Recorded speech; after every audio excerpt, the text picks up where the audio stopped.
안녕하십니까? 맥체인 성경 읽기 출애굽기 36장, 요한복음 15장, 잠언 12장, 에베소서 5장. 첫 번째, 출애굽기 36장, 성막 건축의 시작과 백성의 헌신. 본문 이해에 도움이 되는 배경과 맥락을 소개합니다. 출애굽기 36장은 성막 건축이 실제로 시작되는 장면을 보여줍니다. 부살렐과 오홀리압 그리고 그들과 함께한 기술자들이 여호와의 명령대로 일을 시작했습니다.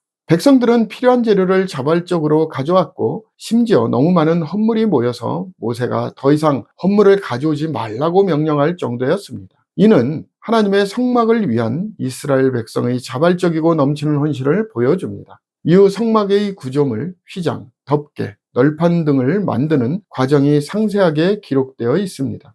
본문의 중요 구절을 소개합니다. 출애굽기 36장 4절에서 5절. 성소의 모든 일을 하는 지혜로운 자들이 각기 하는 일을 중지하고 와서 모세에게 말하여 이르되 백성이 너무 많이 가져오므로 여호와께서 명령하신 일에 쓰기에 남음이 있나이다. 본문을 적용하는 데 도움이 되는 가이드라인입니다. 오늘날 우리는 하나님의 사역에 대한 자발적인 헌신과 기쁨으로 드리는 마음이 얼마나 중요한지를 배웁니다. 하나님께 드리는 헌신은 단순한 의무가 아니라 사랑과 감사에서 우러나와야 합니다. 우리가 가진 자원과 재능을 아낌없이 나눌 때 하나님의 일은 풍성하게 이루어집니다. 두 번째, 요한복음 15장 참 포도나무와 가지의 비유. 본문 이해에 도움이 되는 배경과 맥락을 소개합니다. 요한복음 15장은 예수님이 자신을 참 포도나무로 제자들을 가지로 비유하며 하나님과의 관계의 본질을 설명하는 중요한 장입니다. 나는 참 포도나무요 내 아버지는 농부라 라는 선언은 제자들이 예수님 안에 거할 때만이 참된 열매를 맺을 수 있음을 의미합니다. 너희가 내 안에 거하고 내가 너희 안에 거하면 열매를 많이 맺나니 라는 말씀은 신앙생활의 중심이 예수님과의 관계에 있다는 것을 강조합니다. 또한 예수님은 제자들에게 서로 사랑할 것을 명령하시며 세상이 제자들을 미워할 것을 경고하십니다. 본문의 중요 구절을 소개합니다. 요한복음 15장 5절. 나는 포도나무요 너희는 가지라. 그가 내 안에 내가 그 안에 거하면 사람이 열매를 많이 맺나니 나를 떠나서는 너희가 아무것도 할 수 없음이라.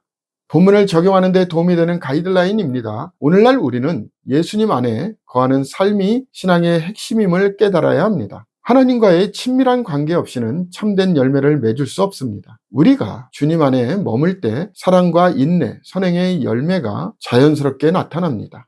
세 번째, 잠언 12장, 지혜로운 말과 삶의 태도. 본문 이해에 도움이 되는 배경과 맥락을 소개합니다. 잠언 12장은 지혜로운 자와 어리석은 자의 말과 행동을 대조하며 말의 중요성과 정직한 삶의 가치를 강조합니다. 훈계를 좋아하는 자는 지식을 좋아하거니와 징계를 싫어하는 자는 짐승과 같으니라 는 말씀은 배움과 교훈을 받는 자세의 중요성을 보여줍니다. 또한 진실한 입술은 영원히 보존되거니와 거짓된 혀는 잠시 동안만 있을 뿐이니라 라는 구절은 정직한 언어의 가치를 강조합니다. 이 장은 지혜와 정직 그리고 근면함이 가져오는 축복을 설명합니다. 본문의 중요 구절을 소개합니다. 잠언 12장 18절에서 19절. 칼로 찌름같이 함부로 말하는 자가 있거니와 지혜로운 자의 혀는 양약과 같으니라. 진실한 입술은 영원히 보존되거니와 거짓 혀는 잠시 동안만 있을 뿐이니라. 본문을 적용하는 데 도움이 되는 가이드라인입니다. 오늘날 우리는 정직한 말과 행동이 신뢰와 존경을 쌓는 데 중요하다는 사실을 배웁니다. 거짓과 속임수는 일시적인 이익을 가져올 수 있지만 결국 드러나게 됩니다. 하나님의 말씀에 따라 진실되고 성실한 삶을 살아가는 것이 복된 길입니다. 오늘의 마지막 본문 에베소서 5장 빛의 자녀로서의 삶과 가정의 질서. 본문 이해에 도움이 되는 배경과 맥락을 소개합니다. 에베소서 5장은 성도들이 그리스도를 본받아 사랑 가운데 행할 것을 강조하며 시작됩니다. 바울은 너희는 전에 어둠이더니 이제는 주 안에서 빛이라 빛의 자녀들처럼 행하라고 권면하면서 성도가 세상의 어둠과 구별되어 살아야 함을 강조합니다. 또한 술 취하지 말고 성령으로 충만하라는 명령은 성도들의 삶이 하나님의 통치 아래 있음을 보여줍니다. 후반부에서는 아내와 남편, 자녀와 부모, 간의 관계에서 나타나는 그리스도인의 삶의 질서를 설명합니다.